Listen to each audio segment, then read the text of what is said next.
ਸਨਮਾਨਯੋਗ ਗੁਰੂ ਰੂਪ ਸਾਧ ਸੰਗਤ ਜੀਓ, ਗੁਰਬਾਣੀ ਵਿਚਾਰ ਆਪ ਜੀ ਦੇ ਸਮਕਸ਼ ਭੇਟ ਕਰਾਂ। ਪੇਸ਼ਤਰ ਗੁਰਦੇਵ ਦੀ ਸਨਿਮਰ ਫਤਿਹ ਪ੍ਰਵਾਨ ਕਰਨੀ। ਵਾਹਿਗੁਰੂ ਜੀ ਕਾ ਖਾਲਸਾ, ਵਾਹਿਗੁਰੂ ਜੀ ਕੀ ਫਤਿਹ। ਆਪਸੀ ਵਿਚਾਰ ਹੋਈ ਸੀ ਸੇਠੀ ਸਾਹਿਬਾਂ ਨਾਲ ਕਿ ਕੋਈ ਲੜੀਵਾਰ ਵਿਚਾਰ ਗੁਰਬਾਣੀ ਦੀ, ਚੂੰਕਿ ਲੜੀਵਾਰ ਲੰਬੀਆਂ ਵੱਡੀਆਂ ਬਾਣੀਆਂ ਦੀਆਂ ਕਰੀਬਨ ਦਾਸ ਦੀਆਂ ਟੇਪਾਂ ਬਣੀਆਂ ਹੋਈਆਂ ਨੇ। ਗਾਥਾ ਹੈ, ਸੰਸਕ੍ਰਿਤੀ ਸ਼ਲੋਕ ਹੈ, ਫੁਨੇ ਛੰਦ ਨੇ, ਕਬੀਰ ਦੇ ਸ਼ਲੋਕ ਨੇ, ਫਰੀਦ ਦੇ ਸ਼ਲੋਕ ਨੇ, ਔਰ ਇਸ ਤੋਂ ਇਲਾਵਾ ਸੰਸਕ੍ਰਿਤੀ ਸ਼ਲੋਕ ਨੇ। तो एक दिमाग मेरा बनया भी मूल मंत्र और फिर संजोग बनया ते जपजी साहब एक ते चूंकि दास ने जपजी साहब दी विचार स्टूडियो दे सिर्फ 28 मिनट दी बंदिश होंदी है और 28 मिनटां च एक पौड़ी पूरी करनी होंदी है। संगत दे चूंकि इस तरह की गल नहीं है, इस वास्ते खुले रूप में कुछ गल कही जा सकती है, खुले विचार पेश किए जा सकते हैं। तो मूल बुनियाद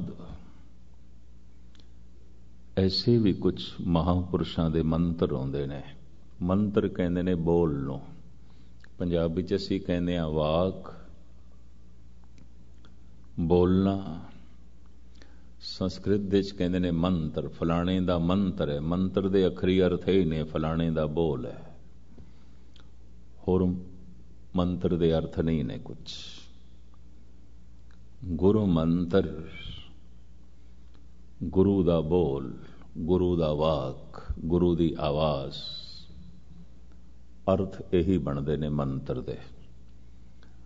चूंकि भारत दी प्राचीन भाषा ते पुराने सारे धर्म ग्रंथां दी भाषा संस्कृत रही है, ते संस्कृत दे च बोल नूं कहंदे ने मंत्र। फलाणे दे मंत्र ने, भाव फलाणे दे बोल ने। मनुख करीबन 90% अपने बोलां राहीं प्रगट होंदा है, 10% बाकी व्यवहार नाल। तुसी किसी दी अखां वेख के, कन वेख के, नक वेख के, हथ पैर वेख के कुछ अंदाजा नहीं ला सकते कि यह की है, ये मनुख की है। किस तरह अंदाजा लाओगे? मनुख नूं नापण ते तोलण दा ढंग है उसकी गुफ्तगू, उसके बोल। कुछ धार्मिक विद्वान तो ऐसा कहते 99% मनुख अपने बोलां राहीं प्रगट होंदा है, लेकिन बहु गिणती दे विचारक कहते 90% मनुख अपने बोलां राहीं प्रगट होंदा है, बाकी 10% उहदे नैन वेख के, उहदा मत्था वेख के, उहदा चेहरा वेख के अंदाजे लगते हैं। वह हर मनुख ला नहीं सकता अंदाजा, लेकिन बोल अगर उसे दी भाषा दे जो स्रोता समझदा है, जानदा है, आख्या जाए तो मनुख 90% अपने बोलां राहीं प्रगट होंदा है, या इंज कह लईए 99% प्रगट होंदा है। धन गुरु नानक देव जी महाराज दे ते कथन अनुसार परमात्मा 100% शब्द राहीं प्रगट होंदा है, बोल राहीं प्रगट होंदा है। उंज नहीं, कुछ नहीं पता चलेगा वो की है, कुछ भी नहीं पता चलेगा। ईश्वर वेखण दा विषय नहीं, ईश्वर सूंघण दा विषय नहीं, और ईश्वर स्पर्श करन दा विषय नहीं। इसनूं गुरु नानक देव जी कहंदे सिर्फ सुनना, ते सुन के ही पता चलेगा वो की है। तो किस तो सुनिए ते की सुनिए, उसे दे बोल सुनिए, परमात्मा दे बोल सुनिए। तो परमात्मा दे बोल की ने? असी अवतारी पुरुष, पैगंबरी पुरुष उन्हां नूं आख्या है ਜਿਨ੍ਹਾਂ ਨੇ ਐਲਾਨੀਆਂ ਕਿਹਾ ਕਿ ਅਸੀਂ ਜੋ ਕੁਝ ਕਹਿ ਰਹੇ ਹਾਂ ਇਹ ਬੋਲ ਸਾਡੇ ਨਹੀਂ ਨੇ, ਪ੍ਰਭੂ ਦੇ ਨੇ, ਪਰਮਾਤਮਾ ਦੇ ਨੇ। ਅਸੀਂ ਸੁਣੇ ਨੇ, ਸਾਨੂੰ ਪ੍ਰਭੂ ਨੇ ਸੁਣਾਏ ਨੇ, ਔਰ ਇਸ ਵਾਸਤੇ ਸੁਣਾਏ ਨੇ ਜਗਤ ਨੂੰ ਸੁਣਾਓ। ਜੈਸੇ ਕਲਗੀਧਰ ਪਿਤਾ ਕਹਿੰਦੇ ਨੇ, ਜੋ ਨਿਜ ਪ੍ਰਭ ਮੋ ਸੋ ਕਹਾ ਸੋ ਕਹਿਓ ਜਗ ਮਾਏ। ਜੋ ਕੁਛ ਮੈਨੂੰ ਪ੍ਰਭੂ ਨੇ ਕਿਹਾ ਜਗਤ ਨੂੰ ਕਹਿ ਰਹੇ ਹਾਂ, ਮੇਰੇ ਆਪਣੇ ਬੋਲ ਨਹੀਂ ਨੇ। ਧੰਨ ਗੁਰੂ ਨਾਨਕ ਦੇਵ ਜੀ ਮਹਾਰਾਜ ਤੇ ਇੱਥੇ ਤੱਕ ਫਰਮਾਨ ਕਰਦੇ ਨਾ, ਹੋ ਆਪੋਂ ਬੋਲ ਨਾ ਜਾਣਦਾ, ਉਹ ਕਿਹਾ ਸਭ ਹੁਕਮ ਆਓ ਜੀਓ। ਮੈਨੂੰ ਤੇ ਬੋਲਣਾ ਆਉਂਦਾ ਹੀ ਨਹੀਂ, ਮੈਂ ਤੇ ਕਹਿ ਹੀ ਨਹੀਂ ਸਕਦਾ। ਭਾਵ ਸਤਿਗੁਰੂ ਇਹ ਕਹਿ ਰਹੇ ਨੇ, ਮੈਂ ਵੱਧ ਤੋਂ ਵੱਧ ਬੋਲਾਂਗਾ, ਆਪਣੇ ਆਪ ਨੂੰ ਪ੍ਰਗਟ ਕਰਾਂਗਾ, ਆਪਣੇ ਬੋਲਾਂ ਦੇ ਰਾਹੀਂ ਆਪਣੇ ਸੁਭਾਅ ਨੂੰ ਪ੍ਰਗਟ ਕਰਾਂਗਾ। ਪਰ ਸੁਭਾਅ ਪਰਮਾਤਮਾ ਕੀ ਹੈ? ਪਰਮਾਤਮਾ ਪ੍ਰਗਟ ਹੋ ਸਕਦਾ ਹੈ ਪਰਮਾਤਮਾ ਦੇ ਬੋਲਾਂ ਰਾਹੀਂ। ਈਸ਼ਵਰ ਪ੍ਰਗਟ ਹੋ ਸਕਦਾ ਹੈ ਆਪਣੇ ਬੋਲਾਂ ਰਾਹੀਂ। ਤੇ ਇਸ ਦਾ ਮਤਲਬ ਰੱਬ ਬੋਲਦਾ ਹੈ। ਪਾਤਸ਼ਾਹ ਦੀ ਬਾਣੀ ਕਹਿੰਦੀ ਹੈ, ਠਾਕਰ ਹਮਰਾ ਸਦ ਬੋਲੰਦਾ। ਸਦ ਤੋਂ ਮੁਰਾਦ ਹਰ ਵਕਤ ਬੋਲ ਰਿਹਾ ਹੈ। ਧੰਨ ਗੁਰੂ ਗ੍ਰੰਥ ਸਾਹਿਬ ਜੀ ਮਹਾਰਾਜ ਦੀ ਬਾਣੀ ਨੂੰ ਕਿਧਰੇ ਕਵੀ ਦੀ ਕਲਪਨਾ ਨਾ ਸਮਝ ਲੈਣਾ। ਬਸ ਇਤਨੀ ਗੱਲ ਹੈ, ਸਮਝਿਆ ਇਹ ਕਲਪਨਾ ਮਾਤਰ, ਕੁਛ ਨਹੀਂ ਪੱਲੇ ਪਏਗਾ, ਜ਼ਿੰਦਗੀ 'ਚ ਕੋਈ ਤਬਦੀਲੀ ਨਹੀਂ ਆਣੀ। ਇਸ ਵਾਸਤੇ ਕਹਿੰਦੇ ਨੇ, ਜਦ ਪਰਮ ਪੁਰਖ ਦਾ ਕਲਾਮ ਸੁਣਨਾ ਹੈ ਤੇ ਅੰਦਰ ਭਾਵ ਇਤਨਾ ਹੋਵੇ, ਸਤ ਬਚਨ। ਭਾਵ ਇਹ ਬੋਲ ਸੱਚ ਹੈ ਤੇ ਸੱਚ ਮੰਨਣ ਲਈ ਹੈ, ਸੱਚ ਕਬੂਲ ਕਰਨ ਲਈ ਹੈ। ਮਹਾਰਾਜ ਕਹਿੰਦੇ ਨੇ, ਮੈਨੂੰ ਬੋਲਣਾ ਹੀ ਨਹੀਂ ਆਉਂਦਾ, ਹਉ ਆਪੋ ਬੋਲ ਨਾ ਜਾਣਦਾ। ਫਿਰ ਤੁਸੀਂ ਇਤਨਾ ਬੋਲੇ, ਇਤਨਾ ਆਖਿਆ, ਇਹ ਕੀ ਹੈ? ਜਦ ਤੁਸੀਂ ਕਹਿੰਦੇ ਹੋ ਮੈਨੂੰ ਬੋਲਣਾ ਨਹੀਂ ਆਉਂਦਾ, ਹਉ ਆਪੋ ਬੋਲ ਨਾ ਜਾਣਦਾ। ਆਪਾ, ਮੈਂ ਇਸੇ ਬੋਲ ਨਹੀਂ ਜਾਣਦਾ ਜਿਹਦੇ 'ਚ ਮੇਰਾ ਆਪਾ ਪ੍ਰਗਟ ਹੋਵੇ। ਮੇਰੇ ਕੋਲ ਐਸੇ ਬੋਲ ਨਹੀਂ ਨੇ।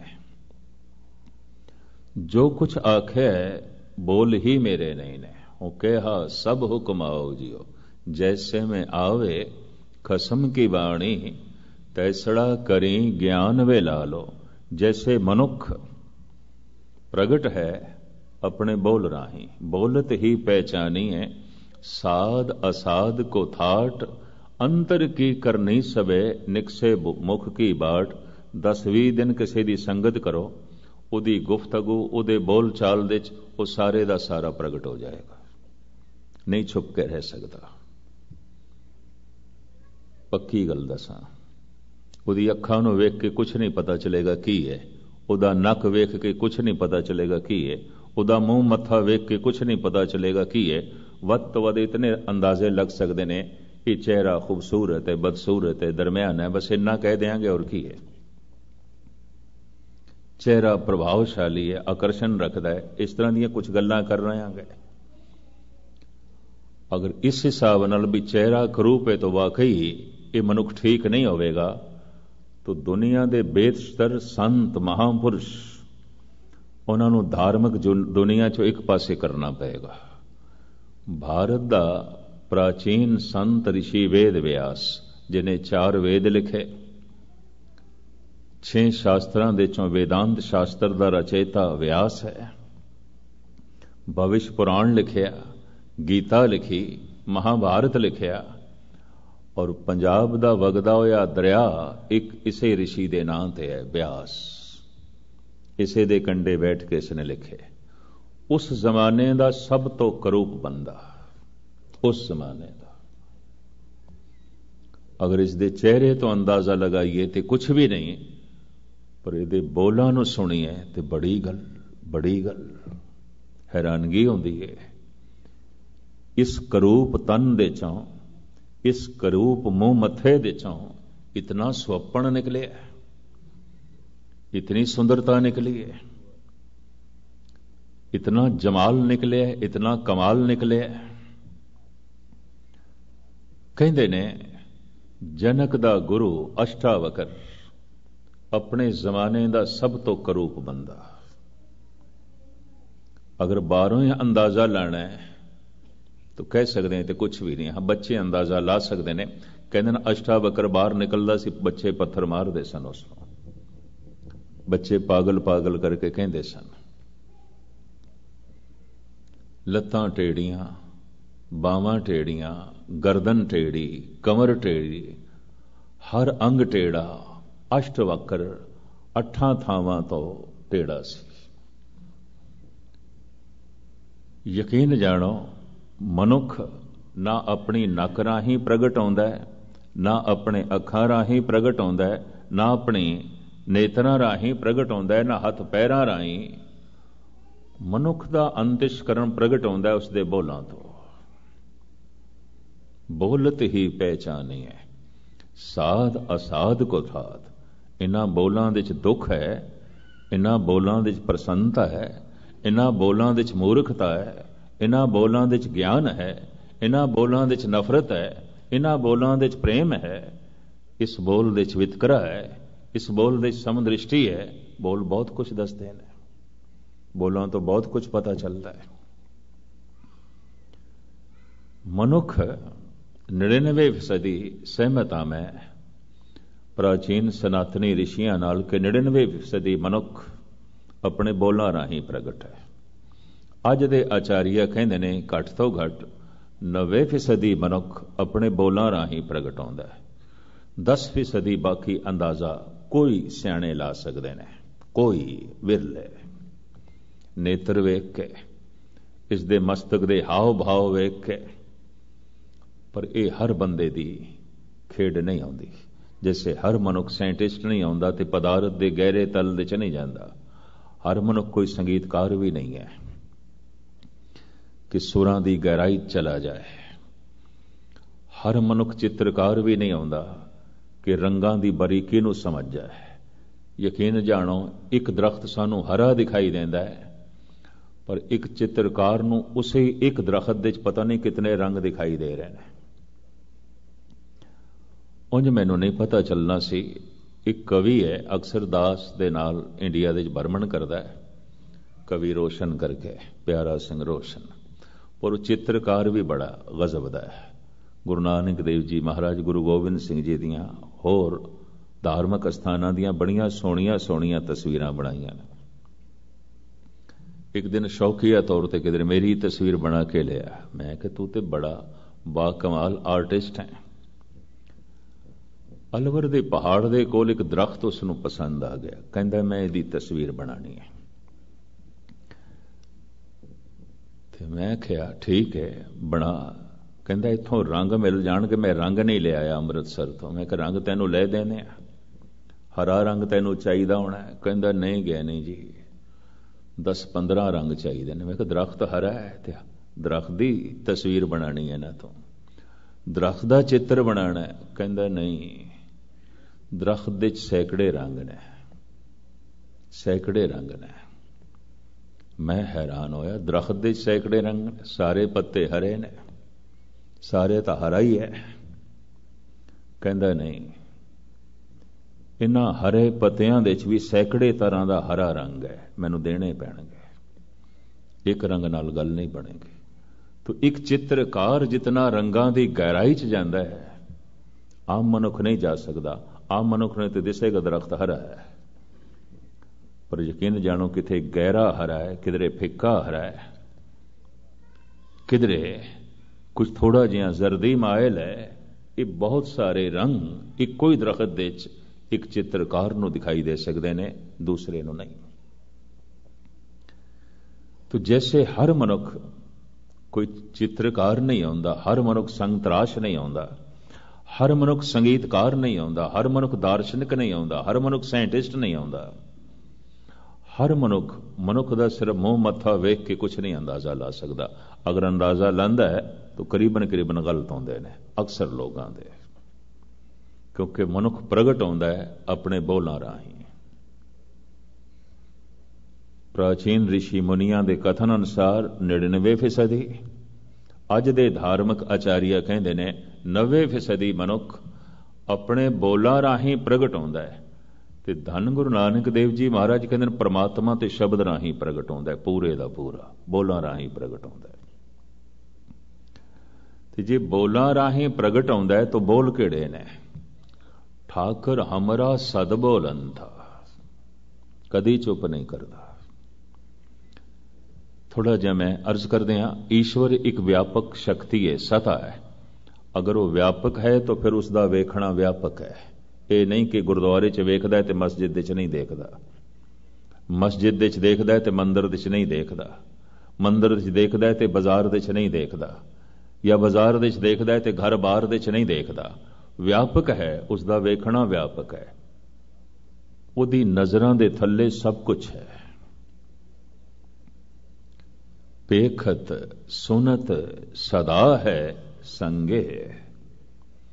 ਸਰੀਰ ਮੇਰਾ ਸੀਮਤ ਹੈ, ਤੁਹਾਡਾ ਸੀਮਤ ਹੈ। ਤੁਸੀਂ ਆਪਣੇ ਘਰ ਤੋਂ ਇੱਥੇ ਆਏ ਹੋ ਤਾਂ ਹੁਣ ਮੈਂ ਅਰਜ਼ ਕਰਾਂ, ਅੱਖਾਂ ਇੱਥੇ ਕੰਮ ਕਰ ਰਹੀਆਂ ਨੇ, ਜਾਂ ਕੋਈ ਮਨੁੱਖ ਇਹ ਤੇ ਨਹੀਂ ਆਖ ਸਕਦਾ ਮੈਂ ਇੱਥੇ ਆ ਗਿਆ, ਮੈਂ ਆਪਣੀ ਅੱਖਾਂ ਘਰ ਛੋੜ ਕੇ ਆ ਗਿਆ, ਆਪਣੇ ਕਮਰੇ ਦੇ ਵਿੱਚ ਰੱਖ ਕੇ ਆ ਗਿਆ। ਮਨੁੱਖ ਜਿੱਥੇ ਹੈ ਉਹਦੀਆਂ ਅੱਖਾਂ ਉੱਥੇ ਨੇ। ਅਗਰ ਈਸ਼ਵਰ ਵਿਆਪਕ ਹੈ ਤਾਂ ਫਿਰ ਉਸਦੀਆਂ ਅੱਖਾਂ ਵਿਆਪਕ ਨੇ। ਅਗਰ ਈਸ਼ਵਰ ਵਿਆਪਕ ਹੈ ਤਾਂ ਫਿਰ ਉਸਦਾ ਬੋਲ ਵਿਆਪਕ ਹੈ। ਅਗਰ ਈਸ਼ਵਰ ਵਿਆਪਕ ਹੈ ਤਾਂ ਉਸਦੀ ਸਰੋਤ ਵਿਆਪਕ ਹੈ, ਉਹਦਾ ਸੁਣਨਾ ਵੀ ਵਿਆਪਕ ਹੈ। ਇਹ ਨਹੀਂ ਕਿ ਇੱਕ ਥਾਂ ਤੇ ਸੁਣਦਾ ਪਿਆ, ਤਾਂ ਫਿਰ ਜਿਸ ਥਾਂ ਤੇ ਸੁਣਦਾ ਪਿਆ ਉੱਥੇ ਹੀ ਹੈ ਰੱਬ, ਬਾਕੀ ਥਾਵਾਂ ਤੇ ਨਹੀਂ ਹੈ। ਫਿਰ ਜਿੱਥੇ ਉਹ ਵੇਖਦਾ ਪਿਆ ਉੱਥੇ ਹੀ ਹੈ, ਬਾਕੀ ਥਾਵਾਂ ਤੇ ਨਹੀਂ ਹੈ। ਜੈਸੇ ਮਨੁੱਖ ਬਾਰੇ ਕਹਿ ਸਕਦੇ ਹਾਂ, ਜਿੱਥੇ ਇਸ ਨੂੰ ਸੁਣਾਈ ਦੇ ਰਿਹਾ ਹੈ ਬਸ ਇਹ ਮਨੁੱਖ ਉੱਥੇ ਹੀ ਹੈ, ਇਸ ਤੋਂ ਇਲਾਵਾ ਹੋਰ ਕਿਧਰੇ ਵੀ ਨਹੀਂ ਹੈ। ਜਿੱਥੇ ਵੇਖਦਾ ਪਿਆ ਬਸ ਉੱਥੇ ਹੀ ਹੈ, ਇਸ ਤੋਂ ਇਲਾਵਾ ਹੋਰ ਕਿਧਰੇ ਵੀ ਨਹੀਂ ਹੈ। ਗਿਆਨ ਇੰਦਰੇ ਮਨੁੱਖ ਦੇ ਕੋਲ ਬੜੇ ਸੀਮਤ ਨੇ, ਕਿਉਂਕਿ ਮਨੁੱਖ ਆਪ ਸੀਮਤ ਹੈ। ਇਹਦਾ ਕਦ ਬੁੱਤ ਨਾਪਿਆ ਜਾ ਸਕਦਾ, ਇਸ ਦੀ ਸਾਰੀ ਸ਼ਕਤੀ ਨਾਪੀ ਜਾ ਸਕਦੀ ਹੈ। ਵਿਚਾਰਕ ਤੇ ਐਸਾ ਕਹਿੰਦੇ ਨੇ ਮਨੁੱਖ ਦੀ ਵਿਚਾਰ ਸ਼ਕਤੀ ਨੂੰ ਵੀ ਨਾਪਿਆ ਜਾ ਸਕਦਾ ਹੈ, ਸੋਚ ਸ਼ਕਤੀ ਨੂੰ ਵੀ ਨਾਪਿਆ ਜਾ ਸਕਦਾ ਹੈ। ਕਿਤਨਾ ਕੁ ਸੋਚ ਸਕਦਾ ਹੈ, ਕਿਤਨਾ ਕੁ ਵਿਚਾਰ ਸਕਦਾ ਹੈ, ਇਹਦੇ ਵਿਚਾਰ ਕਿੱਥੇ ਤੱਕ ਜਾ ਸਕਦੇ ਨੇ।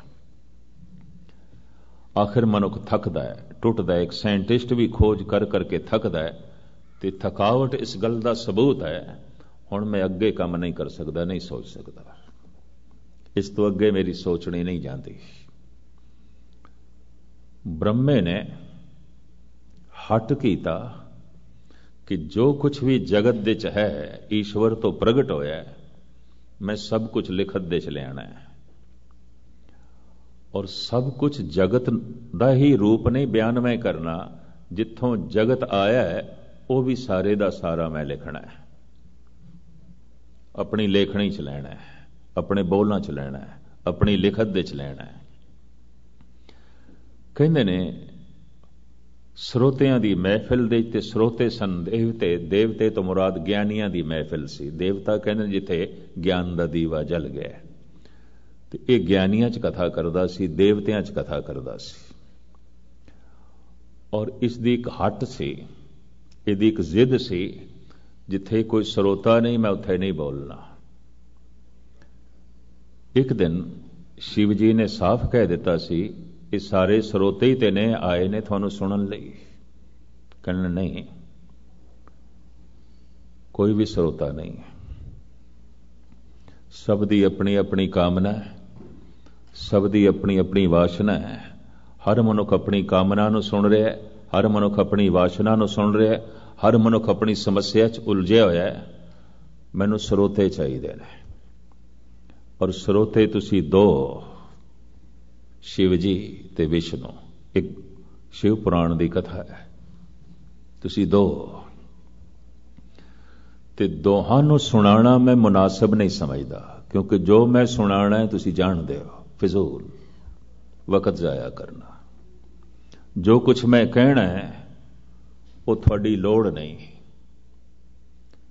ਤੇ ਜਿਨ੍ਹਾਂ ਦੀ ਲੋੜ ਹੈ ਉਹ ਲੋੜ ਲੈ ਕੇ ਆਏ ਨਹੀਂ। ਬ੍ਰਹਮੇ ਦੇ ਬੋਲ,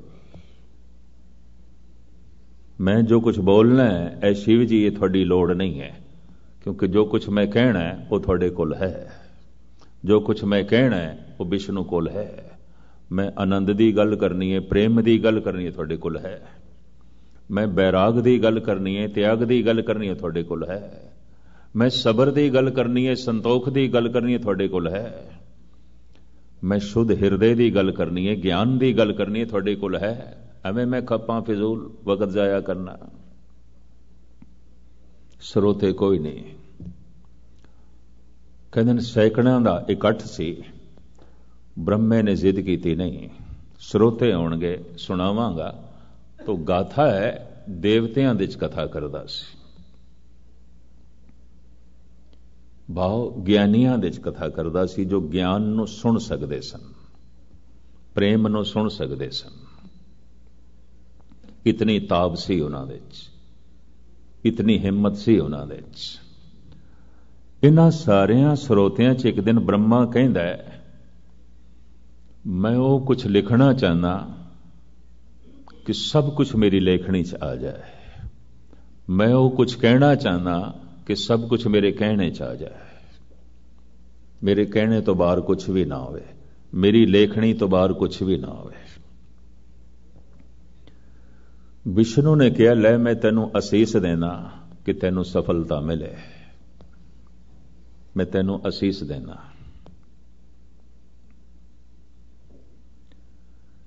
शिव जी हाथ जोड़ के कहन लगे, ब्रह्मा चलो पता चल जाएगा कि अकल थोड़ी कितनी विस्तार धारण कर सकती है, कितना कुछ थोड़ी अकल दे च आ सकता है। ये भांडा किन्ना क वड्डा है, थोड़ी बुद्धि दा ये भांडा किन्ना क वड्डा है। ये सब कुछ आ जाएगा, जिस दिन आवेगा मैं उस दिन आशीर्वाद थानू देंगा, अज नहीं। शिव जी इंज कहंदा है, जिस दिन सब कुछ थोड़े अकल दे भांडे दे च आ जाएगा मैं उस दिन थानू असीस देंगा। विष्णु कहंदा, मेरा आशीर्वाद तू अपने काम दे सफल होवे। बुढ़ा हो गया, खोज करदियां करदियां बिरध हो गया, अखां जवाब देन लग पईयां, काफी बुजुर्ग होया। ते इन्हां अखां च एक दिन देवतियां दे च बैठा कथा सुनानी है। ते पता की आख्या इसने, अज मैं जबान नाल नहीं बोलना। ते रो पिया, अखां सजल हो गईयां, फिर ज़ारो ज़ार रो पिया। ਸਰੋਤਿਆਂ च विष्णु भी बैठा है, शिव जी भी बैठा है। ते विष्णु कहंदे ना, अज ते तुसी आखिरी गल करनी सी, अज ते कथा दी समाप्ति सी, अज ते गल मुकम्मल करनी सी। पता है जबान चो की निकलिया? नेति नेति। जो कुछ भी मैं कहा है ये नहीं है, नहीं है, ये कुछ भी नहीं है। ये आखिरी बोल ने ब्रह्मे दे, इस नाल ही वेद समाप्त होए। नेति नेति। जो कुछ मैं खोजे है ये सब कुछ नहीं है, नहीं है, नहीं है। और सब कुछ मेरे अकल दे भांडे च नहीं आ सकता। नेति नेति। धार्मिक जगत दे ये शब्द बड़े प्रचलित हो गए। नेति नहीं है, ये भी नहीं। जो कुछ मैं कहा है ये भी मुकम्मल नहीं, ये भी मुकम्मल नहीं, ये भी मुकम्मल नहीं। मेरे बोल अधूरे, मेरे बोल अधूरे। ते पता है शिव जी ने की आख्या? जिस दिन किसी को ऐसा महसूस होता है मैं अधूरा, कुछ भी करा, उसे दिन उसके अंदर पूर्णता प्रगट होती है, उस तो पहले होंदी भी नहीं। उसे दिन बूंद सागर बनती है, उस तो पहले होंदी ही नहीं। और जब सागर हो जाती है तो फिर उसनों कहने की लोड़ भी नहीं पैंदी, मैं सागर हाँ, मैं सागर हाँ, मैं सागर हाँ। तो खैर मुख्तसर मैं अर्ज करा, दुनिया भर दे इस तरह के दार्शनिक, चिंतक, विचारक, अवतारी पुरुष, इन्हां दा कहना है 99% मनुख अपने बोलों राही प्रगट होता है। कृष्ण की ने ਇਹ ਗੀਤਾ ਪੜ੍ਹਨੀ ਪਏਗੀ। ਰਾਮ ਕੀ ਨੇ, ਰਾਮਾਇਣ ਤੋਂ ਪਤਾ ਚਲੇਗਾ। ਉਪਨਿਸ਼ਦਾਂ ਦੇ ਰਿਸ਼ੀ ਕੀ ਨੇ, ਇਹ ਉਪਨਿਸ਼ਦਾਂ ਨੂੰ ਪੜ੍ਹਨ ਤੋਂ ਪਤਾ ਚਲੇਗਾ। ਔਰ ਮੈਂ ਹੈਰਾਨ ਹੋਇਆ, ਕਿਸੇ ਵੀ ਉਪਨਿਸ਼ਦ ਤੇ ਲਿਖਾਰੀ ਦਾ ਨਾਮ ਨਹੀਂ ਹੈ। ਕਾਠੋ ਉਪਨਿਸ਼ਦ, ਮਾਰਕੰਡਾ ਉਪਨਿਸ਼ਦ, ਇਸ ਤਰ੍ਹਾਂ ਦੀਆਂ 8-10 ਉਪਨਿਸ਼ਦਾਂ ਦਾਸ ਨੇ ਦੇਖੀਆਂ। ਮੈਂ ਹੈਰਾਨ ਵੀ ਆਖਿਰ ਲਿਖਿਆ ਕਿਸ ਨੇ, ਇਹ ਉਪਨਿਸ਼ਦਾਂ ਕਿਸ ਦੀਆਂ ਨੇ? ਕੁਛ ਵੀ ਨਹੀਂ ਲਿਖਿਆ। 108 ਉਪਨਿਸ਼ਦਾਂ ਨੇ ਤਾਂ ਕਮ ਸੇ ਕਮ 108 ਬੰਦਿਆਂ ਦੇ ਨਾਮ ਹੋਣੇ ਚਾਹੀਦੇ ਨੇ, 108 ਰਿਸ਼ੀਆਂ ਦੇ ਨਾਮ ਹੋਣੇ ਚਾਹੀਦੇ ਨੇ, ਨਹੀਂ ਨੇ। ਆਖਰੀ ਸ਼ਬਦਾਂ ਵਿੱਚ, ਉਪਨਿਸ਼ਦ ਦੀ ਅਖੀਰ ਦੇ ਵਿੱਚ ਕਹਿੰਦੇ ਨੇ, ਐਸੇ ਖੋ ਗਏ, ਐਸੇ ਮਿਟ ਗਏ, ਆਪਣਾ ਨਾਮ ਵੀ ਚੇਤੇ ਨਹੀਂ ਰਿਹਾ, ਨਹੀਂ ਖਿਆਲ ਆਇਆ। ਭਾਈ ਸਾਹਿਬ ਭਾਈ ਵੀਰ ਸਿੰਘ ਜੀ ਕਹਿੰਦੇ ਨੇ, ਮੇਰੇ ਛੁਪੇ ਰਹਿਣ ਦੀ ਚਾਹ।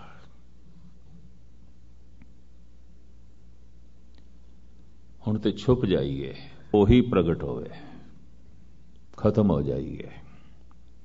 ਭਗਤ ਭੀਖਨ ਜੀ ਕਹਿੰਦੇ ਨੇ, ਅਨਕ ਜਤਨ ਕਰ ਹਿਰਦੇ ਰਾਖਿਆ, ਰਤਨ ਨਾ ਛਪੇ ਛਪਾਇਆ। ਛੁਪਾਉਣ ਦੀ ਕੋਸ਼ਿਸ਼ ਕੀਤੀ ਹੈ, ਪਰ ਮੈਂ ਤੇ ਚਲੋ ਆਪਣੇ ਆਪ ਨੂੰ ਛੁਪਾਉਣ ਦੀ ਕੋਸ਼ਿਸ਼ ਕੀਤੀ ਹੈ, ਪਰ ਜਿਸ ਨੂੰ ਛੁਪਾਉਣ ਦੀ ਕੋਸ਼ਿਸ਼ ਕੀਤੀ ਉਹ ਤੇ ਪ੍ਰਗਟ ਹੋ ਗਿਆ। ਜਿਸ ਨੂੰ ਛੁਪਾਉਣ ਦੀ ਕੋਸ਼ਿਸ਼ ਕੀਤੀ ਹੈ, ਕਿੱਥੋਂ ਪ੍ਰਗਟ ਹੋਇਆ? ਬੋਲਾਂ ਤੋਂ। ਪਰਮਾਤਮਾ ਬੋਲਾਂ ਰਾਹੀਂ ਪ੍ਰਗਟ ਹੁੰਦਾ ਹੈ। ਠਾਕਰ ਹਮਰਾ ਸਦ ਬੋਲੰਤਾ, ਠਾਕਰ ਸਦ ਬੋਲ ਰਿਹਾ ਹੈ, ਤੇ ਇਹ ਬੋਲ ਜਿਸ ਦੀ ਪਕੜ ਦੇ ਚ ਆ ਜਾਣ, ਅਸੀਂ ਉਸ ਨੂੰ ਕਹਿੰਦੇ ਆ ਬ੍ਰਹਮ ਗਿਆਨੀ ਅਵਤਾਰ। ਮੁਹੰਮਦ ਸਾਹਿਬ ਨੇ ਕਹਿ ਦਿੱਤਾ ਸੀ, ਕੁਰਾਨ ਖੁਦਾ ਦੇ ਬੋਲ ਨੇ, ਨਾਜ਼ਲ ਹੋਈਆਂ ਨੇ, ਮੇਰੇ ਬੋਲ ਨਹੀਂ ਨੇ। ਇਹਨਾਂ ਦੀ ਪਤਨੀ ਖਦੀਜਾ, ਉਸਨੇ ਹੀ ਕਹਿ ਦਿੱਤਾ, ਹਾਂ ਮੈਂ ਐਲਾਨੀਆਂ ਕਹਿ ਸਕਦੀ ਹਾਂ, ਤੁਹਾਡੇ ਬੋਲ ਨਹੀਂ ਨੇ, ਕਿਉਂਕਿ ਤੁਸੀਂ ਅਨਪੜ੍ਹ ਹੋ, ਤੁਸੀਂ ਕਵੀ ਨਹੀਂ ਹੋ, ਸ਼ਾਇਰ ਨਹੀਂ ਹੋ, ਤੁਸੀਂ ਅਲਫਾਜ਼ਾਂ ਨੂੰ ਇਸ ਢੰਗ ਦੀ ਤਰਤੀਬ ਨਹੀਂ ਦੇ ਸਕਦੇ ਜਿਹੜੀ ਦਿੱਤੀ ਹੈ ਤੁਸੀਂ। ਔਰ ਪਹਿਲੀ ਦਫਾ ਜੋ ਕੁਝ ਮੈਂ ਸੁਣ ਰਹੀ ਹਾਂ, ਇਹ ਮੈਂ ਦਾਅਵੇ ਨਾਲ ਕਹਿੰਦੀ ਹਾਂ, ਇਹ ਬੋਲ ਤੁਹਾਡੇ ਨਹੀਂ ਨੇ, ਇਹ ਤੁਸੀਂ ਨਹੀਂ ਬੋਲ ਸਕਦੇ। ਔਰ ਉੱਥੇ ਹੀ ਮੁਹੰਮਦ ਸਾਹਿਬ ਕਹਿੰਦੇ ਨੇ, ਮੈਂ ਕਿੱਥੇ ਬੋਲ ਸਕਦਾ, ਖੁਦਾ ਬੋਲ ਰਿਹਾ, ਇਹ ਨਾਜ਼ਲ ਹੋ ਰਿਹਾ ਹੈ, ਖੁਦਾ ਦੇ ਬੋਲ ਨੇ, ਮੇਰੇ ਨਹੀਂ ਨੇ। ਕਹਿੰਦੇ ਨੇ, ਇਸਲਾਮੀ ਜਗਤ ਦੇ ਵਿੱਚ ਮੁਸਲਮਾਨਾਂ ਦੀ ਗਿਣਤੀ ਖਦੀਜਾ ਤੋਂ ਆਉਂਦੀ ਹੈ, ਪਹਿਲੀ ਮੁਸਲਮਾਨ ਇਹ। ਇਸ ਤੋਂ ਬਾਅਦ ਇਸਲਾਮ ਫੈਲਿਆ। ਸਿੱਖ ਜਗਤ ਦੇ ਵਿਚਾਰਕ ਵੀ ਐਸਾ ਕਹਿੰਦੇ ਨੇ, ਪਹਿਲਾ ਸਿੱਖ ਬੇਬੇ ਨਾਨਕੀ। ਇਸਤਰੀ ਦੇ ਅੰਦਰ ਭਾਵਨਾ ਬੜੀ ਪ੍ਰਬਲ ਆਉਂਦੀ ਹੈ, ਭਰੋਸਾ ਬਹੁਤ ਛੇਤੀ ਕਰਦੀ ਹੈ, ਸੁਭਾਵਕ। ਪੁਰਸ਼ ਦੇ ਅੰਦਰ ਤਰਕ ਬੜਾ ਪ੍ਰਧਾਨ ਆਉਂਦਾ ਹੈ। ਇੱਕ ਦਫਾ ਪਰਮਾਤਮਾ ਵੀ ਸਾਖਸ਼ਾਤ ਕਿਧਰੇ ਪ੍ਰਗਟ ਹੋਵੇ ਤੇ ਕਿੰਤੂ ਪਰੰਤੂ ਉਸ ਨਾਲ ਵੀ ਕਰੇਗਾ, ਇਸਨੇ ਕਰਨਾ ਹੈ, ਇਸ ਦੀ ਅਕਲ ਐਸੀ ਹੈ। ਮਨੁੱਖ ਤਰਕ ਕਰਦਾ ਹੈ, ਪੁਰਸ਼ ਤਰਕ ਕਰਦਾ ਹੈ। ਭਾਵਨਾ ਦੇ ਪਿੱਛੇ ਤਰਕ ਚੱਲਦੀ ਹੈ ਇਸਤਰੀ ਦੀ, ਪੁਰਸ਼ ਤਰਕ ਦੇ ਪਿੱਛੇ ਭਾਵਨਾ ਚੱਲਦੀ, ਪਹਿਲੇ ਤਰਕ, ਪਹਿਲੇ ਖੰਡਨ ਮੰਡਨ। ਜਦ ਦੋਵੇਂ ਬਰਾਬਰ ਹੋਣ, ਤਰਕ ਤੇ ਭਾਵ, ਅਕਲ ਚਾਹੀਦੀ ਉਹਨੂੰ ਸਮਝਣ ਲਈ, ਹਿਰਦਾ ਚਾਹੀਦਾ ਉਸ ਨਾਲ ਜੁੜਨ ਲਈ। ਜਿਸ ਦਿਨ ਸਮਤਲ ਆਉਂਦੇ ਨੇ, ਕਹਿੰਦੇ ਨੇ ਉਸ ਦਿਨ ਹੀ ਅਸਲੀਅਤ ਤੇ ਸਚਾਈ ਮਨੁੱਖ ਦੇ ਅੰਦਰੋਂ ਪ੍ਰਗਟ ਆਉਂਦੀ ਹੈ। ਉਸ ਦਿਨ ਇਸਤਰੀ ਪੁਰਸ਼ ਦਾ ਭੇਦ ਵੀ ਮਿਟ ਜਾਂਦਾ ਹੈ। ਇਹ ਵੀ ਮੈਂ ਅਰਜ਼ ਕਰਦੇ ਹਾਂ, ਇਹ ਭੇਦ ਮਿਟ ਜਾਂਦਾ ਹੈ, ਕਿਉਂਕਿ ਭਾਵ ਤੇ ਗਿਆਨ, ਪ੍ਰੇਮ ਤੇ ਗਿਆਨ ਦੋਵੇਂ ਬਰਾਬਰ ਹੋ ਜਾਂਦੇ ਨੇ, ਸਮਤਲ। ਇਸੇ ਨੂੰ ਕਹਿੰਦੇ ਨੇ ਇਸਤਰੀ ਪੁਰਸ਼ ਇੱਕ ਹੋ ਗਏ। ਔਰ ਜਿਸ ਦਿਨ ਅੰਦਰੂਨੀ ਤੌਰ ਤੇ ਇੱਕ ਹੋ ਗਏ, ਭਾਵ ਤੇ ਗਿਆਨ ਇੱਕ ਹੋ ਗਿਆ, ਬਾਹਰ ਵੀ ਸਭ ਇੱਕ ਦਿਖਾਈ ਦਿੰਦਾ, ਦੋ ਨਹੀਂ ਦਿਖਾਈ ਦਿੰਦੇ। ਅਗਰ ਇਸਤਰੀ ਇਸਤਰੀ ਦਿਖਾਈ ਦੇ ਰਹੀ ਹੈ, ਪੁਰਸ਼ ਪੁਰਸ਼ ਦਿਖਾਈ ਦੇ ਰਿਹਾ ਹੈ, ਤਾਂ ਗੁਰਬਾਣੀ ਵੀ ਕਹਿੰਦੀ ਹੈ, ਧਾਰਮਿਕ ਇਤਿਹਾਸ ਵੀ ਕਹਿੰਦਾ ਹੈ, ਨਾ ਇੱਕ ਨਾਲ ਜੁੜਿਆ, ਨਾ ਇੱਕ ਨੂੰ ਸਮਝਿਆ, ਨਾ ਇੱਕ ਨੂੰ ਇਸਨੇ ਜਾਣਿਆ। ਤੇ ਮੈਂ ਇਤਨੀ ਵੀ ਅਰਜ਼ ਕਰਾਂ, ਗੁਰੂ ਗ੍ਰੰਥ ਸਾਹਿਬ ਦੀ ਬਾਣੀ ਮੂਲ ਮੰਤਰ ਇੱਕ ਤੋਂ ਆਰੰਭ ਹੁੰਦਾ ਹੈ, ਤੇ ਜਿਸ ਨੂੰ ਇੱਕ ਦਿਖਾਈ ਦਿੰਦਾ ਹੈ ਤਾਂ ਫਿਰ ਇੱਕ ਹੀ ਦਿਖਾਈ ਦੇਣਾ ਚਾਹੀਦਾ ਹੈ। मीरा नचदी हुई द्वारकाधीश के मंदिर दे चली गई। इस मंदिर दे इस्त्री दे प्रवेश की ममानियत सी, बई इस्त्री नहीं जा सकती, बंदिश सी। उन ते यहूदियां दे मंदिर दे इस्त्रियां नहीं जा सकदियां। इस्लाम दे च भी पुरुषां दी कतार दे च नमाज इस्त्रियां नहीं पढ़ सकदियां। जैन धर्म भी कहता है इस्त्री चोले च मुक्ति भी नहीं है। अगर इस्त्री साधना करे, जप तप करे, इनू अगला जन्म पुरुष दा मिलेगा, फिर जप तप करे, साधना करे, फिर मुक्ति मिलेगी। उंज नहीं, इस चोले च नहीं, इस काया दे च नहीं। इसनों हिंदुस्तान दे बाकी अवतारी पुरुषों ने नहीं मनिया, धन गुरु नानक देव जी महाराज ने भी नहीं मनिया। खैर मुख्तसर जो है मैं अर्ज करा, एक मंदिर दे च प्रवेश बंद सी इस्त्री लई, पर जिस ढंग नाल ये गीत गांदी हुई प्रवेश कर रही सी, लोगों की हिम्मत ना पई उन्होंने रोकण दी। एक प्रभाव होंदा है भजन दा, सच्चाई दा, बैराग दा, प्रेम दा एक अपना प्रभाव होंदा है। और कई दफा ये हड़ की तरह होवे तो देखण वाले भी उस हड़ दे च बह जांदे ने, किसी नूं रोकण की हिम्मत नहीं पई भी रोकीए। गीत गांदी अंदर चली गई, पुजारी दे हथ दे च थाल सी आरती उतारन लई, गिर गया।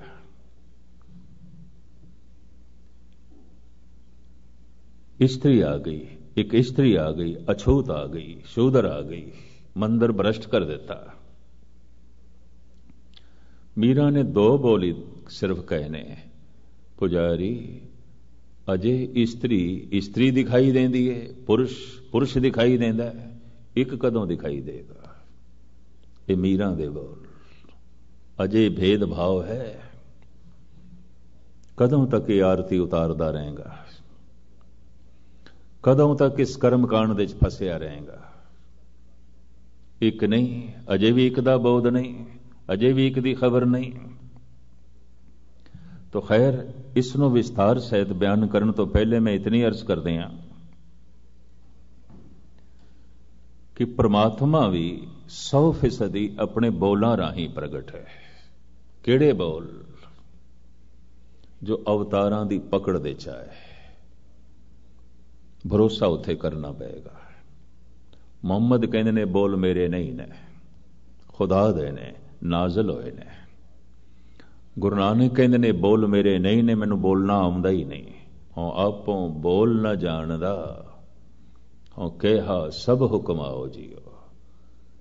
ये खसम दे बोल ने, जैसे में आवे खसम की बाणी, तैसड़ा करी ज्ञान वेला लो। ये बोल जिन्हां दी पकड़ दे च आ जांदे ने, जो सुन लैंदे ने, बस उसनूं अवतार कहंदे आ। एक 5 साल का बच्चा है और उसके सामने किधरे 2 नौजवान 25-30 साल दे गुफ्तगू कर रहे ने, गलबात कर रहे ने। देखण नूं ते असीं कहांगे बच्चा भी सुन रहा है, पर मैं अर्ज करा नहीं सुन रहा, क्योंकि जिस पद्धर की गुफ्तगू कर रहे ने, इस बच्चे नूं की पता, ये नहीं सुन रहा, कतई नहीं सुन रहा। इसनूं की पता की आख रहे ने।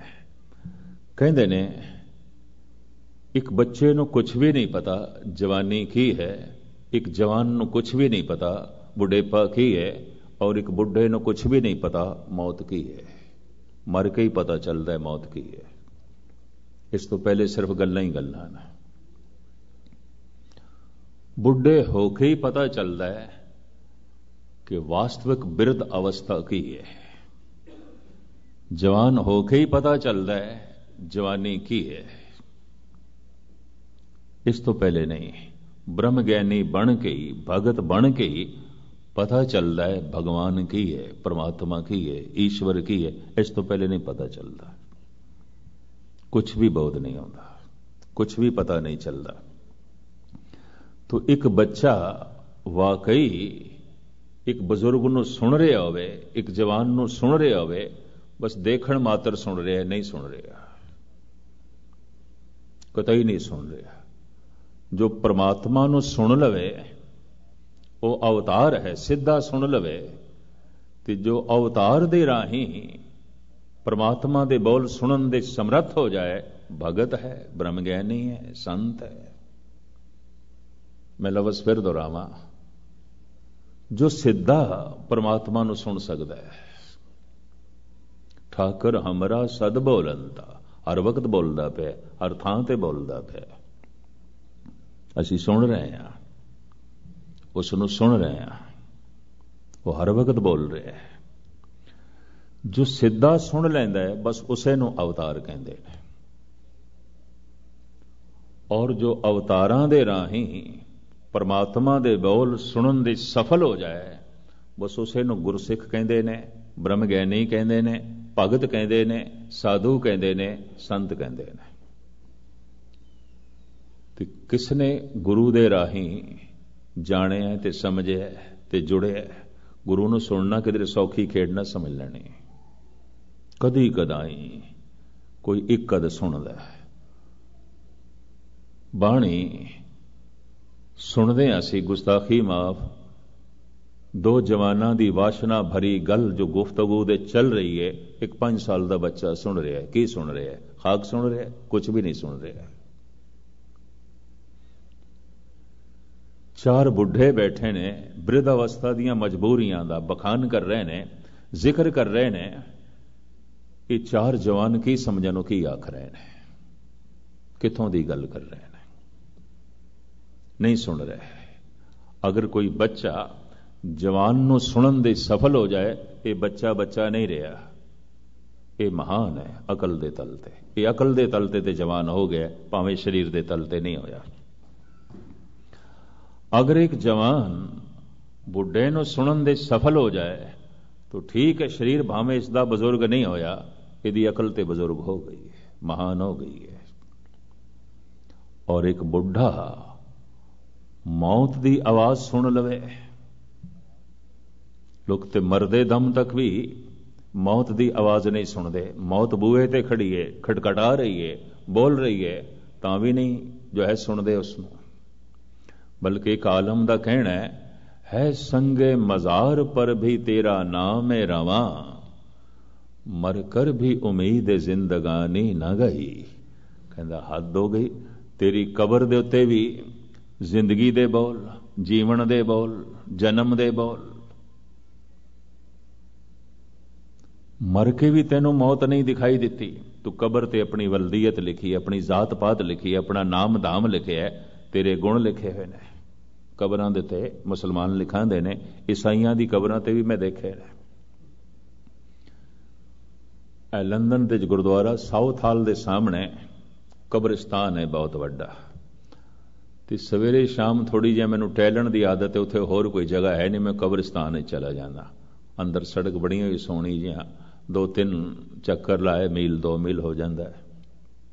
ਕਬਰਾਂ ਹੀ ਕਬਰਾਂ, ਤੇ ਹਰ ਕਬਰ ਦੇ ਉੱਤੇ ਕੁਛ ਨਾ ਕੁਛ ਉਪਮਾ ਲਿਖੀ ਹੋਈ ਹੈ ਉਸ ਦੀ, ਜਿਹੜਾ ਕਬਰ ਦੇ ਚ ਪਿਆ ਹੈ, ਉਹਦੀ ਵਲਦੀਅਤ, ਉਸਦਾ ਜਨਮ, ਫਿਰ ਉਸਦੀ ਮਹਿਮਾ। ਪਤਾ ਨਹੀਂ ਉਸਦੇ ਚ ਗੁਣ ਕੋਈ ਸਨ ਕਿ ਨਹੀਂ, ਉਹਦੇ ਗੁਣ ਵੀ ਲਿਖੇ ਹੋਏ ਨੇ।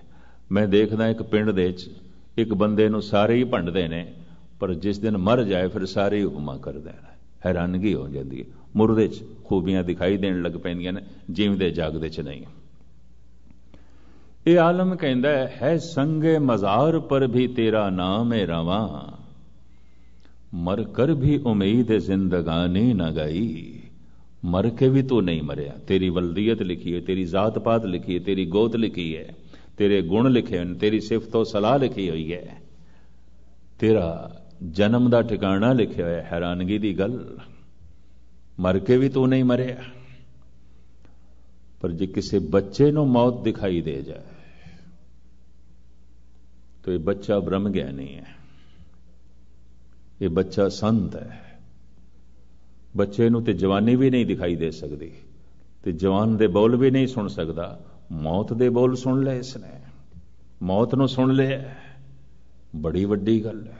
ਕਦੀ ਕਦਾਈ ਕੋਈ ਧਰੁਵ, ਕੋਈ ਪ੍ਰਹਿਲਾਦ, ਕਦੀ ਕਦਾਈ ਕੋਈ ਬਾਬਾ ਬੁੱਢਾ, कदी कदाई कोई धन गुरु गोबिंद सिंह जी महाराज दे मासूम साहिबजादे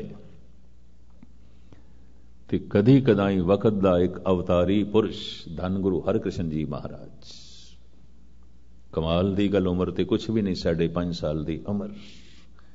ये अगे दी गल सुनते ने, अगली किछ खबर ना पाई। महाराज कहते अगे दी किस नूं समझ, किसी नूं भी नहीं। घर दे कोई मर भी गया तो मौत की किस नूं समझ है, अगली किछ खबर ना पाई, कुछ भी नहीं समझ। मौत का प्रत्यक्ष सबूत भी सामने मौजूद होवे तां भी मनुख कबूल नहीं करता, ये मरे है, मैं थोड़ी मरना है। पर कबीर कहते हैं पड़ोसी के जो हुआ तू अपने भी जान। जो पड़ोसी दे घर होया तेरे घर भी होने वाला और तेरे नाल होने वाला है। पड़ोसी के जो हुआ तू अपने भी जान। पर मौत अगे है, हुण अगे दिखाई देवे। वैसे तो कुदरत ने अखां ते अगे बनाईयां, पिछे नहीं लाइयां, अगे देख। और अकल भी इस वास्ते दिती अगे दी सोच। लंघ गया पिछला हाथ दे च ही नहीं, अगे दी सोच। पर अगली किछ खबर ना पाई, रोवन हार भी उठ सिधाई। तो मैं फिर अर्ज करा, एक बच्चा जवान नूं नहीं सुन सकता। और गुरु अंगद देव जी ने तो इस संबंध में 2 श्लोक लिखे ने बड़े कीमती। नाल इयाणे दोस्ती वड्डा रोस्यों नेओ, पानी अंदर लीक जाओ तिसदा थाव न थेओ। नाल इयाणे, अपने तो छोटे अपने तो वड्डे नाल दोस्ती नहीं हो सकती। हाँ, ममता का संबंध हो सकता है, प्यार का संबंध हो सकता है, मोह का संबंध हो सकता है, दादे ते पोतरे का, प्यो ते पुत्र का, दादी ते पोतरी का। दोस्ती नहीं हो सकती। दोस्ती लई समतल चाहिए, विचार वटांदरा चाहिए, विचार वटांदरा। राधा स्वामी एक तर्क पेश करते हैं, जिस नाल असी विचार वटांदरा ना कर सकीए उसनूं गुरु किस तरह मान लईए। तो देही चाहिए, उन्हां दी एक तर्क। वो इस तर्क नूं पेश करते हैं। पंजाब दे बहुत सारिਆਂ ਨੂੰ ਉਹਨਾਂ ਨੇ ਹਥਿਆ ਲਿਆ। ਥਾਂ ਥਾਂ ਤੇ ਮੈਨੂੰ ਜਵਾਬ ਦੇਣਾ ਪਿਆ, ਜਿਸ ਦੇ ਨਾਲ ਵਿਚਾਰ ਵਟਾਂਦਰਾ ਕੀਤਾ ਜਾਏ ਉਹ ਤੇ ਬਰਾਬਰੀ ਦਾ ਹੈ। ਉਹ ਕੋਈ ਵੱਡਾ ਥੋੜੀ ਹੈ, ਉਹ ਤੇ ਕੁਝ ਵੀ ਨਹੀਂ। ਉਹਨੂੰ ਗੁਰੂ ਮੰਨਣ ਦੀ ਕੀ ਲੋੜ ਹੈ, ਉਹਨੂੰ ਮੱਥਾ ਟੇਕਣ ਦੀ ਕੀ ਲੋੜ ਹੈ। ਜਿਸ ਦੇ ਵਿਚਾਰ ਸੁਣ ਕੇ ਅਸੀਂ ਮਹਾਨ ਹੋ ਸਕੀਏ। ਵਿਚਾਰ ਵਟਾਂਦਰਾ ਤੇ ਇਹ ਕਿ ਉਹਦੇ ਵਿਚਾਰ ਮੈਂ ਸੁਣੇ, ਮੇਰੇ ਵਿਚਾਰ ਉਸਨੇ ਸੁਣੇ। मेरे विचारां तो वह प्रभावित होवे, उहदे विचारां तो मैं प्रभावित होवां, मेरे विचारां नूं वह कबूल करे, उहदे विचारां नूं मैं कबूल करां। विचार वटांदरा गुरु नाल विचार वटांदरा नहीं, गुरु दे विचारां नूं सुनना, वटांदरा नहीं करना। तू अपना कुछ भी नहीं सुनाना, तू सुनना है, तू सुनना है। अगर जे तू किधरे एक गल गुरु दी सुन लवें, बिना बोलिया ही तेरिया सारियां सुन लेगा। उहदे च इतनी समर्थ है, उसदे च इतनी महानता है। तू किधरे सुनते लवे, मत विचरतन जवाहर मानक, जे एक गुर की सिख सुनी। गुरु दी मूल गल एक ही आउंदी है, जो एक नाल जोड़दी है, एक दा प्रदर्शित करदी है, एक दी सूझ देंदी, एक दी समझ देंदी है, और एक प्रगट हो सकता है अगर एक गुरु दी एक गल सुन लई जाए। हजारां गल्लां रोज सुनते हैं गुरु दी, उस दिन की उड़ीक दे किधरे एक गल सुन लीए। मैं लफ्ज़ फिर दोहरादा, नाल इयाणे दोस्ती वड्डा रोस्यों नेओ। कबीर ने तो इत्थे तक कह दिता, परमात्मा नाल जुड़न वास्ते परमात्मा वर्गा ही होना पेगा। हर जन ऐसा चाहिए जैसा हरि ही होए। जिस दिन मनुख हरि वर्गा बनता है, कहते हरि उसे दिन ही प्रगट होंदा, उस तो पहले नहीं। अगर किसी की जिंदगी च हरि प्रगट होया तो उसने हरि नूं सुन सुन के अपने आप नूं हरि वर्गा बना लिया, हरि प्रगट हो गया। मूल गल ते जिहड़ी है वो इतनी है। तो खैर मैं अर्ज करा, जो सिद्धे बोलां नूं सुन लैंदे ने अवतार, ते जो अवतारां दे बोलां नूं सुन के समझदे ने, भगत ने, ब्रह्म ज्ञानी ने, संत ने, गुरमुख ने, गुरसिख ने, वही मुसलमान है जिन्हें मुहम्मद साहब दे राही खुदा दी गल सुन लई वही हिंदू है जिन्हें कृष्ण दी गीता दे राही प्रभु नूं सुन लिया। पता नहीं गीता नूं सुनन वाले, गीता दा पाठ करने वाले किन्ने किने, बेशुमार, पर भगत ते कोई एक कद आउंदा है। देखण नूं ते गुरबाणी सुनन वाले कितने ने, बहुत अणगिणत, पर वाकई कोई गुरसिख हो गया होवे, गुरमुख हो गया होवे, ब्रह्म ज्ञानी हो गया होवे, भगत हो गया होवे, कोई इक्कत। और जिहड़ी गिणती सतगुरु पेश करते हैं इहदे नाल ते निराशा भरी आउंदी है। कोटन में नानक को नारायण जय चीत, जन नानक कोटन में किन्हो गुरमुख होए पछाना। कोई करोड़ां च इक्कद गुरमुख पहचान कर सकता है, कर लैंदा है, सफल हो जाता है। तो करोड़ां दे च एक दो ये तो कोई बहुत वड्डी गिणती नहीं है, ये तो कोई ज्यादा तादाद जो है नहीं है। तो खैर मैं गल जो है लमकावा ना, हर मनुख जितना अपने बोलां राही प्रगट होंदा है होर किसे राही नहीं। इसके बोलां तो पता चल सकता है तमो गुणी है, रजो गुणी है, सतो गुणी है, जल्दबाज है, सबर शांति वाला है, क्रोधी है। इसके बोल दसते हैं, बोलत ही पहचानिए साध असाध को थाट, अंतर की करनी सबे निक से मुख की बाट। जे मनुख की पूरी पहचान उसके बोलां राही है, मैं फिर अर्ज करा रंग रूप दे राही सब पहचान अधूरी है, कुछ भी नहीं पता चलेगा। और जो पैमाना रंग रूप दा रख लेंदे ने वो धोखा खा जाते ने। उन्होंने अष्टावकर नूं पत्थर मारे, उन्होंने व्यास की उस जमाने तोहीन की थी। करूप बंदा सी, सब तो करूप। आप सुन के हैरान होवोगे, बिदर व्यास का लड़का है, पर यह नौकरानी दे राही पैदा होया है, दासी राही। दासी सुत जन बिदर सुदामा, उगर सैन को राज दिए। पत्नी छोड़ गई सी व्यास नूं। कसूर करूप है बहुत, इसनूं देखना औखा है। इन्ना करूप, इतना भद्दा मनुख, इतनी इसकी शक्ल, पत्नी छोड़ के चली गई सी।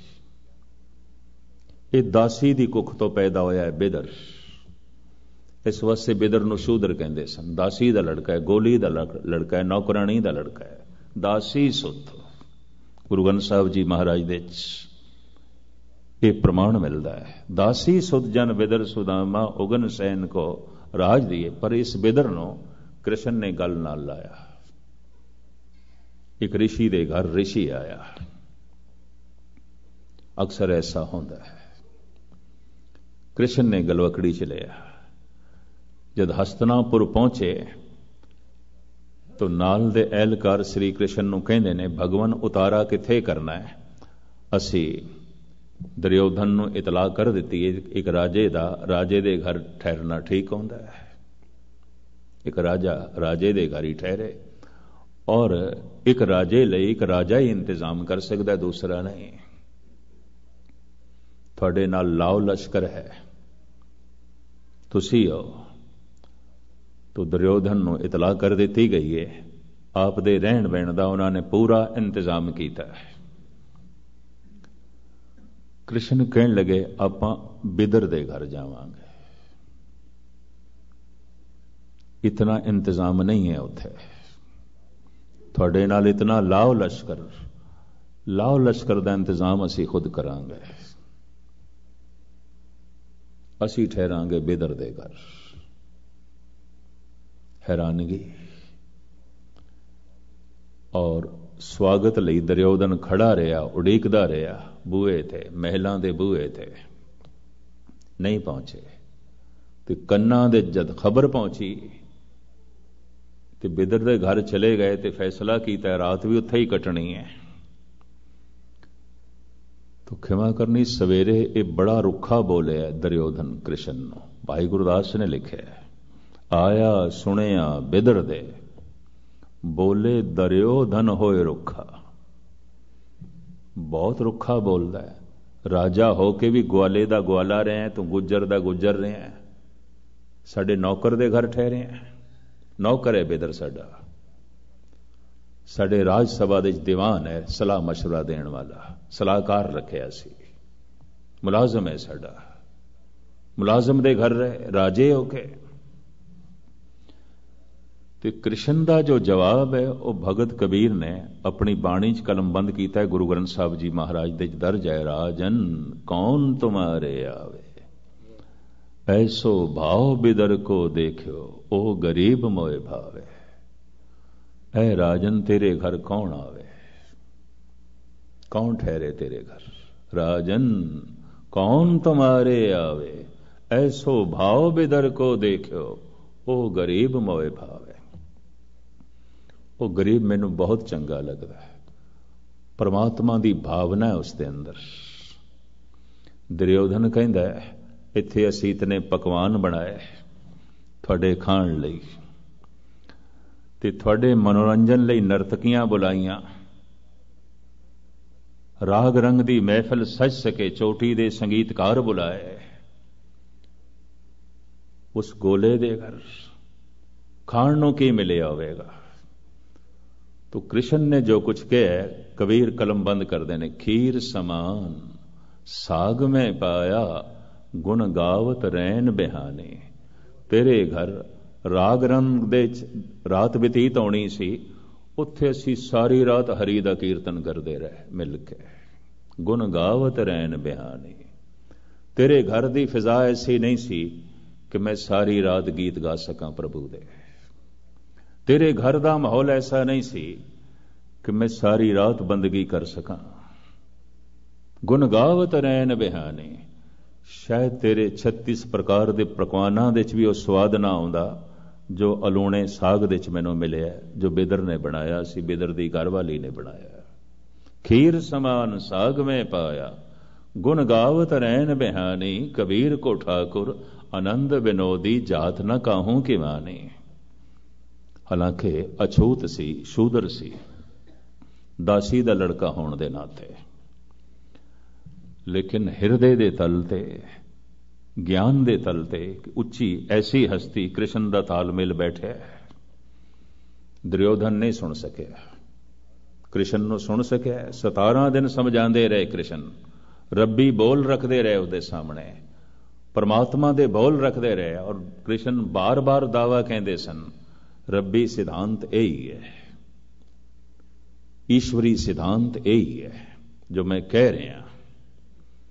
तो पता दुर्योधन की कहता सी, मेरे विचार ये ने जो मैं कह रहा।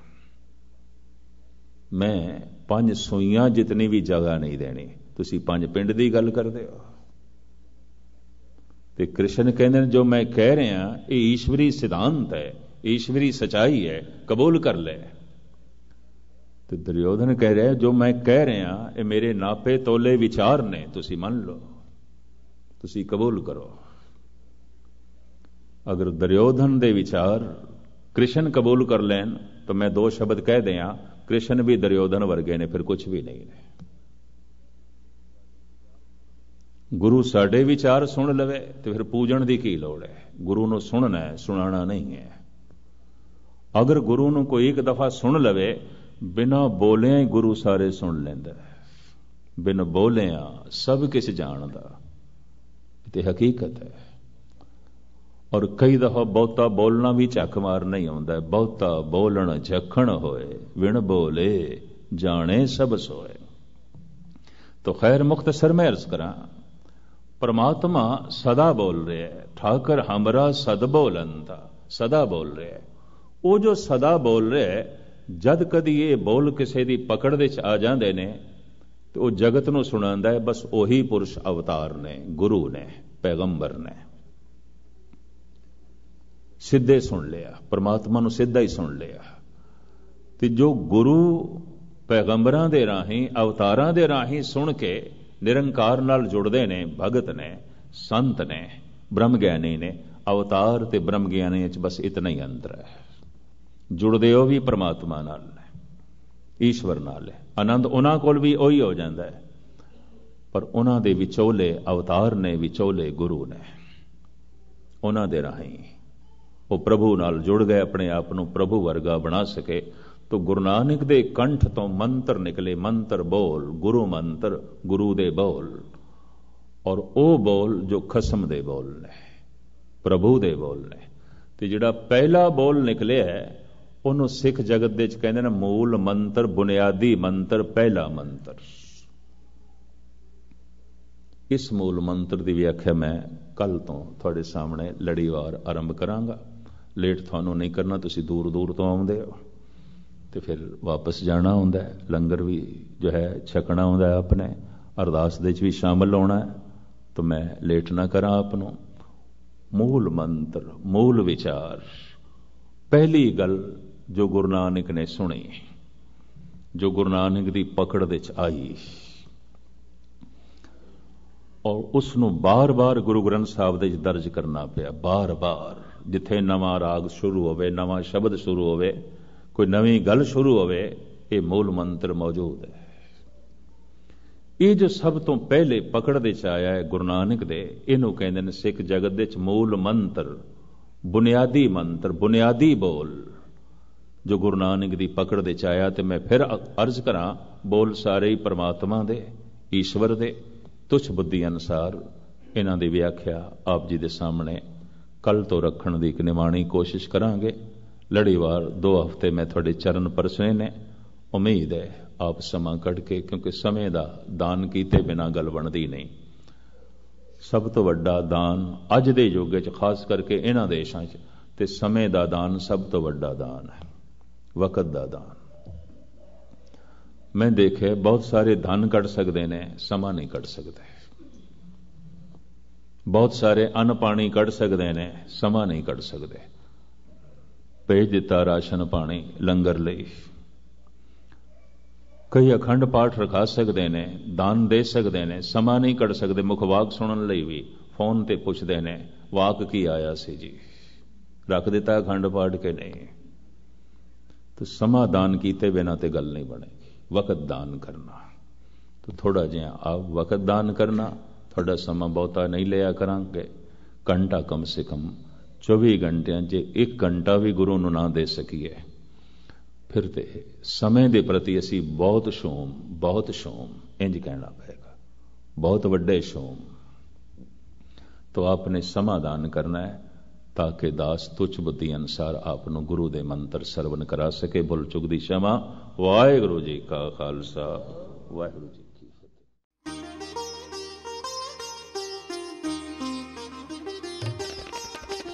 ज्ञान दासा